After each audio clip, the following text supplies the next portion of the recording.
मेरा नाम आशा है। मैं पंजाब की रहने वाली हूँ। पंजाब में दिन तो हमारे बहुत अच्छे बीते। शादी से पहले 15 साल की उम्र में मेरी शादी हो गई। 15.5 साल की थी जब शादी हो गई। पंजाब से दिल्ली आई। दिल्ली जब आई तो उस टाइम मेरे को कुछ भी आता था खाना बनाना, मतलब इतनी समझ नहीं थी मेरे को कि खाना कैसे बनेगा, किससे कैसे बात करनी है, कुछ नहीं समझती। अपने खेल कूद में रहना अपना। ससुराल वाले ताने मारते थे, मार पिटाई भी करते थे मेरे साथ। धीरे धीरे फिर चाची सास थी मेरी, उसने बताया कि ये मैगजीन पढ़नी आती है। मैंने बोला कि हाँ मेरे को आती है। वो मेरी चाची सास ने मेरे को गृह शोभा ला के दी। गृह शोभा से फिर मैंने खाना बनाना सीखा। पहले दिन ससुराल में जब आके मैंने खाना बनाया तो मेरे से ना खिचड़ी बनवाई गई। मेरे से खिचड़ी नहीं बनी अच्छी तरह से। दाल अलग हो गई, पानी अलग हो गया, चावल अलग से हो गए। इसमें सब रिश्तेदारों को थाली में डाल डाल के दिखाई गई कि देखो बहू आई ऐसा खाना बनाती है। अब 15 साल की उम्र में क्या पता कैसा बनेगा, क्योंकि घर में खाना नहीं बनवाते थे मेरे से, इसलिए मेरे को नहीं आता था। दूसरे दिन मेरे से बनवाई गई भिंडी की सब्जी। मैंने भिंडी की सब्जी में पानी डाल दिया। फिर मेरे को सुनना पड़ गया। मेरे आदमी ने मेरे को बहुत बोला, गालियां दी, ऐसे घर से आई है जहाँ से खाना नहीं बनाना आता। गृह शोभा पढ़ पढ़ के मैंने खाना बनाना सीखा।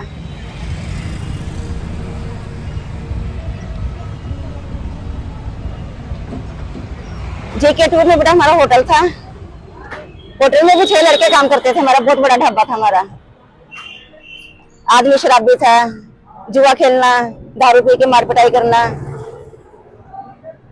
उसी में हमारा होटल भी चला गया। सब अलग अलग हो गए। होटल चला गया, किराए पे रहने लग गए, मकान बिक गया, जुए में हार दिए मकान। 2 मकान थे, सब जुए में हार दिए, कुछ नहीं बचा मेरे पास।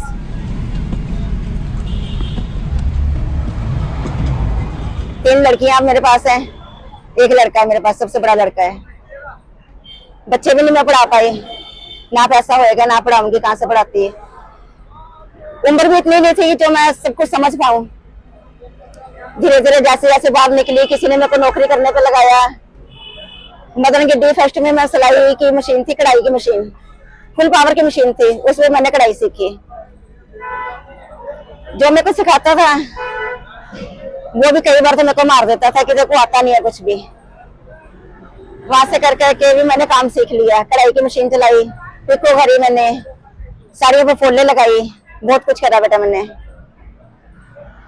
वहां मैंने 7-8 साल नौकरी करी। 7-8 साल नौकरी करने के बाद जो हमारा ढाबा चलता था, मैं वहां नहीं जाती थी, वो खुद ही चलाता था ढाबा हमारा।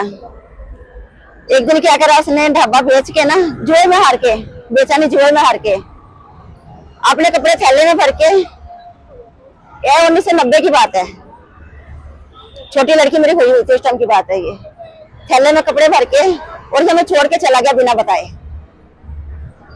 क्या काम करूं कुछ समझ नहीं आती थी मेरे को। रिश्तेदारों से पैसे लेने, खा लेने, खर्च लेने, कोई रिश्तेदार भी कब तक देता। पापा नहीं थे, बड़ा भाई था मेरा, वो भी लोग मदद नहीं करते थे। मम्मी थी मेरी, वो भी घरों का काम करती थी। फिर मेरे को किसी ने बताया 1982 में कि तुम यहाँ पर दुकान लगाओ। 82 में दुकान लगाई मैंने, बीच में बंद कर दी। फिर बंद करने के बाद फिर मैंने नौकरी भी करी। फिर दोबारा से मैंने शुरू करी है दुकान 93 में। छोटी लड़की 3 साल की थी तब मैं दुकान लगाने में शुरू करी। इस रेडी पे मैं, वो दूसरी रेडी थी, ये नहीं थी। रेडी पे सारा सामान लेके आती थी। 14-15 साल का लड़का रखा मैंने 93 में, 93 में। तब मैंने एक दाल, एक सब्जी और एक तंदूर लगा लिया। खुद ही सारा कुछ करती थी। जब मेरे को कुछ नहीं आता था बनाना, मैगजीन पढ़ पढ़ के मेरे को सब कुछ आ गया बनाना। करते करते फिर दिन बीतते रहे।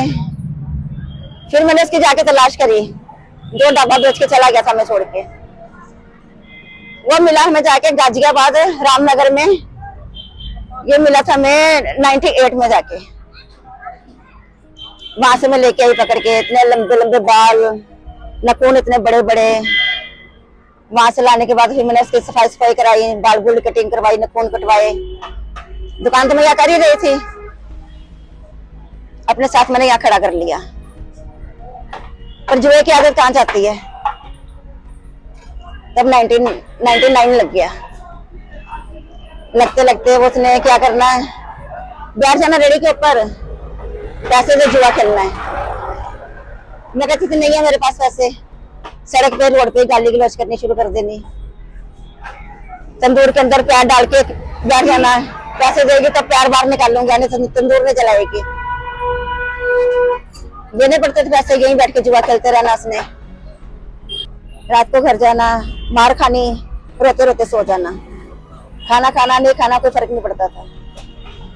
और मैं अंडा मीट मच्छी शुरू से नहीं खाती, व्रत रखती थी शुक्रवार के, फिर भी उसको बना के देना मैंने। 2000 लग गया करते करते, परेशान होके खुद ही मैं बच्चे लेके यहाँ से छोड़ के चली गई।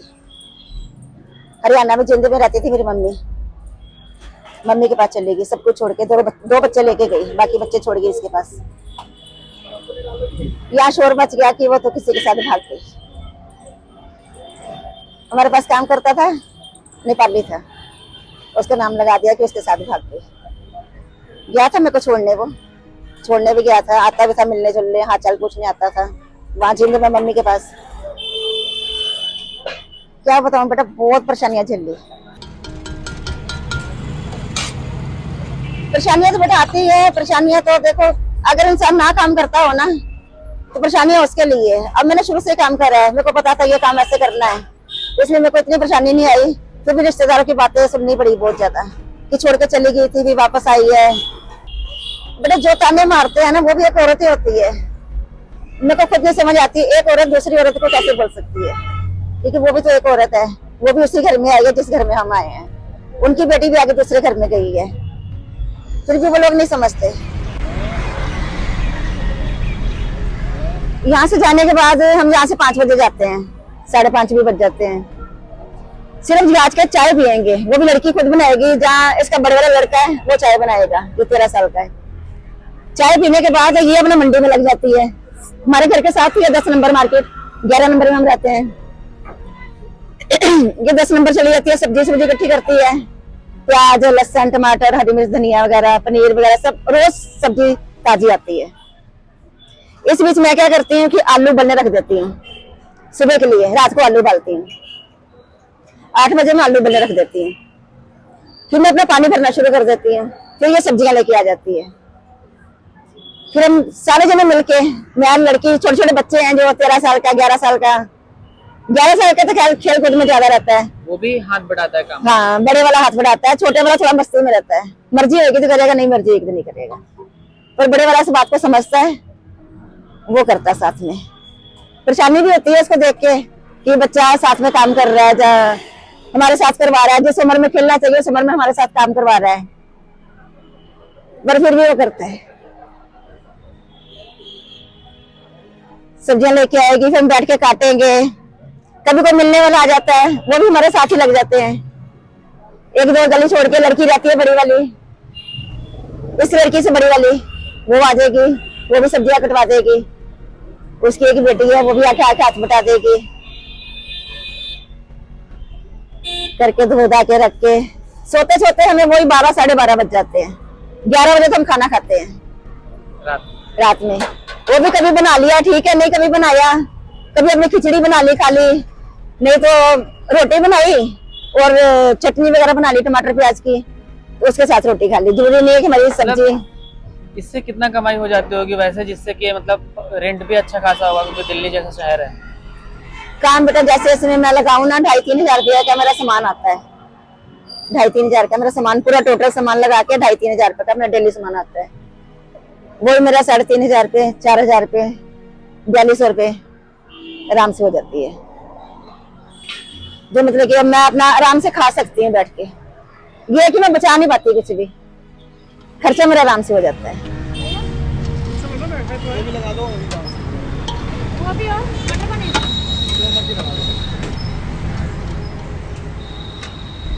लड़की की शादी हुई थी बेटा, मेरे को इतना ध्यान नहीं है मैंने कब शादी करी थी, पर उसका लड़का इस टाइम 12-13 साल का है।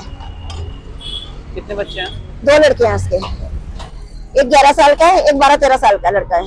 7वीं में पढ़ता है बड़े वाला, और छोटे वाला 6वीं में पढ़ता है। ये इसने शादी करी थी पंजाब में, अच्छा खासा घर बार था, लड़का भी अच्छा था, एक भाई बहन थे, बस माँ बाप एक्सीडेंट में खत्म हो गए थे उसके। मैंने दहेज कुछ नहीं दिया, क्यों बोलूं कि मैंने दहेज दिया था, क्या कुछ करा था, फिर भी अच्छा कर दिया उनका खाना पीना। लड़की गई वहां पर जाके, वो लड़की को भी कुछ दिन लड़की सही रही है, लड़की को परेशान करना उसने, पर बताती नहीं थी मेरे को कि ये परेशान करता है, दूसरी लड़कियों के चक्कर में रहता है, थोड़ा ना दूसरे टाइप का था वो, अयाशी जिसको बोलते हैं ना, वो उस टाइप का था वो। एक दिन उसने लड़की को इतना मारा ना कि यहाँ पर उसके अंगूठी का निशान छप गया। मारा किस बात पे कि उसी की दुकान का नौकर घर पे आते थे खाना खाने, वो लड़की से बात कर रहा था, उसको कहता है कि तेरा इसके साथ चक्कर है, जबरदस्ती चक्कर बना दिया, इस बात पे उसने मारा। कोर्ट में से कागज लिया, कोई केस नहीं लड़ा, कोई कुछ नहीं, कोर्ट में से कागज लिया, दोनों तरफ से लिखा पड़ी हुई, दोनों के साइन हुए, चलो एक कागज तेरे पास, एक कागज मेरे पास, ऐसे तलाक हो गया इनका। 8-9 महीने बीते कि वो बीमार पड़ गया, वो जो लड़की थी उसने भी छोड़ दिया, बीमार पड़ गया, काफी बीमार पड़ गया। बीमार कैसे पड़ा कि वो एसी लगा रहा था तीसरी मंजिल पर, ऊपर से नीचे गिर गया। फिर इसकी मौसी सास ने लड़की को फोन करा कि नेहा तू वापस आ जा, गलती होगी बहुत, वो रो रहा है, बहुत बीमार है, रो रहा है, गलतियां मान रहा है अपनी सारी, तो तू वापस आ जा। इसने बोला कि मासी अब तो तलाक हो गया है, अब नहीं मार सकती। कि जब हम लोग फोन करते थे कि एक्सीडेंट हुआ है, जब बीमार है, बच्चों से आके मिलने, अगला क्या कहता था कि मेरे को नहीं रहना, अब मैं नहीं आ सकती। इस बीच मौसी सास ने बोला कि हम तेरी शादी दोबारा से करवा देंगे उसी के साथ ही। ये थोड़ी ना बात होती है, पहले तुम शादी करो, फिर तुम तलाक दे दो, दूसरी रख लो, फिर तुम दोबारा शादी कर दो, ऐसे थोड़ी ना होता है। इसने मना कर दिया कि मेरे को ना शादी करनी है, ना मेरे को उसके पास आना है, और ना ही मेरे को दूसरी शादी करनी है। तब से फिर ऐसे आप लोग? तब से ऐसे ही रह रहे हैं, बस अपनी दुकान चला रहे हैं, बच्चे साथ में रह रहे हैं, बच्चे सरकारी स्कूल में पढ़ते हैं, समझदार हो गए हैं। 13 साल का बच्चा छोटा नहीं होता, सब समझ होती है। बच्चों से बोलो कभी बाप से बात करने के लिए, एक तो कोई याद आती है, सीधा मना कर देंगे कि हमने उसकी शक्ल भी नहीं देखनी, हमारे लिए हमारा बाप मर गया।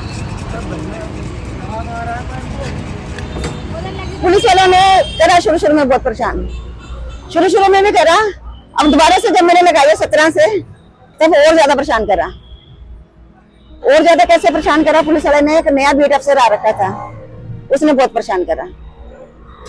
सबसे लेता था वो 500 रुपये महीना, हमसे मांगता था 1000 रुपये महीना, जबकि मैंने उसे बोला भी है कि भाई साहब मैं विधवा हूँ, मेरे पास बच्चे रह रहे हैं, किराए का मेरा मकान है, 8000 रुपये मेरा किराया जाता है, बिजली का बिल है, 600 रुपये मेरे पानी के जाते हैं, मैं नहीं दे पाऊंगी। कहते हैं कि तुम ये जगह खाली करो, मेरे पास और बहुत है लगाने के लिए, मैं किसी का भी बिठा दूंगा। तरह तरह की आके उसने बातें करनी, रोज आ जाना, उसने यहाँ खड़े हो जाना, रोज उसने बोलना कि खाली करो, जब मेरे को 1000 रुपये महीना दो। हमें किसी ऑफिस वाले लड़के ने बताया कि तुम वहां जाके इसकी कंप्लेन करवाओ होशखास में। अब मेरे को नहीं पता था होशखास कहाँ जाऊं, लड़की गई वहां होशखास पूछते पूछते, वहां जाके हम उसके नाम की कंप्लेंट करके आए। उसने मेरे को धमकी दी थी उस दिन कि जा तो 1000 रुपये महीना कर, नहीं तो मैं तेरे ऊपर ऐसा केस लगाऊंगा ना कि तू यहाँ रह नहीं पाएगी। अब पुलिस वाला ने कुछ भी केस लगा सकता है, तब जाके हमने उसके ऊपर केस डाला। फिर केस डाला, पुलिस वाले को बुलवाया गया कोर्ट में, हमें भी बुलवाया गया, पुलिस वाले के सामने पूछा गया, हमने बोला कि हाँ इन्होंने ऐसे ऐसे कहा है हमें, मेरे को ही कहा ऐसे, यहाँ तक कि मेरे को बोला उसने कि तू विधवा है, विधवा के इतना बोलती है, कम बोला कर, विधवा इंसान नहीं होते। ऐसे ऐसे केस लगाऊंगा जो तू फंस जाएगी केस में, यहाँ लगा नहीं पाएगी। ये क्या बात होती है पुलिस वाले की?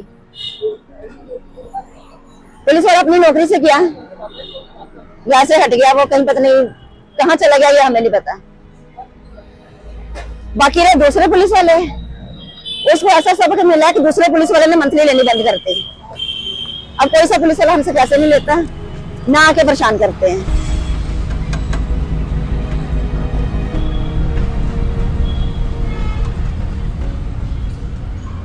बेटा पहली बात तो मेरे पास ना जितने भी खाने वाले हैं ना, सारे ऑफिस वाले हैं, और ऐसा कोई भी नहीं है कि जो बदतमीजी करे जो पैसे मार दे, गलत बोले, आते हैं चलते फिरते शराबी भी आते हैं, खाना भी खा लेंगे, पिट के भी जाएंगे।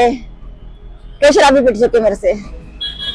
छेड़खानी तो कर नहीं करते, खाना खाएंगे और पैसे लेने के नाम पे चिकचिकबाजी करेंगे कि हमारे पास नहीं है, जहाँ कुछ भी तुम 60-70 रुपए का खाना खा जा, 20-10 रुपए का हो तो इंसान छोड़ देता है, अब 50-50 रुपए का मैं कितना छोड़ूंगी। कई जने होते हैं ऐसे, सिर्फ चलते फिरते हैं, जो रिक्शे वाले हो गए, ऑटो वाले हो गए, जब ऐसे भी चलता फिरता हो गया। किराए पे रहती हूँ बेटा मैं, काम तो पहले नहीं था, मुश्किल होती थी थोड़ी, अब तो खैर काम इतना अच्छा है ना कि मैं किराया आराम से निकाल पाती हूँ। 8,000 रुपये किराया मेरा, आराम से निकालती हूँ।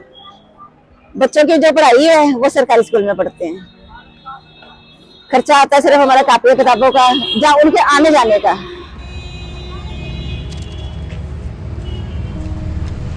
सत्रह से लेके अब तक दुकान चलती आ रही है। जहाँ नहीं खाना बनाना आता था, अब मेरा खाना लोग इतनी तारीफ करते हैं ना कि कुछ नहीं बता सकती। मेरे को बड़ी खुशी होती है, कोई ना भी पैसे देना तो मेरे को अच्छा लगता है कि उनको खाना पसंद आया। तब से लेकर अब तक कर ही रही हूँ। द मूक नायक जनवादी पत्रकारिता करता है। यह संविधान, लोकतंत्र और सामाजिक न्याय पर चलने वाला चैनल है। अगर आप भी चाहते हैं द मूक नायक हमेशा हाशिए पर खड़े लोगों की आवाज़ बुलंद करता रहे, बेजुबानों की पीड़ा दिखाता रहे, तो सपोर्ट कीजिए। सपोर्ट करने वाला लिंक आपको स्क्रीन पर दिखाई दे रहा होगा, साथ ही डिस्क्रिप्शन में जाकर भी आपको ये लिंक मिलेगा, जहाँ पर जाकर आप हमें सपोर्ट कर सकते हैं और हमारे काम को आगे बढ़ा सकते हैं।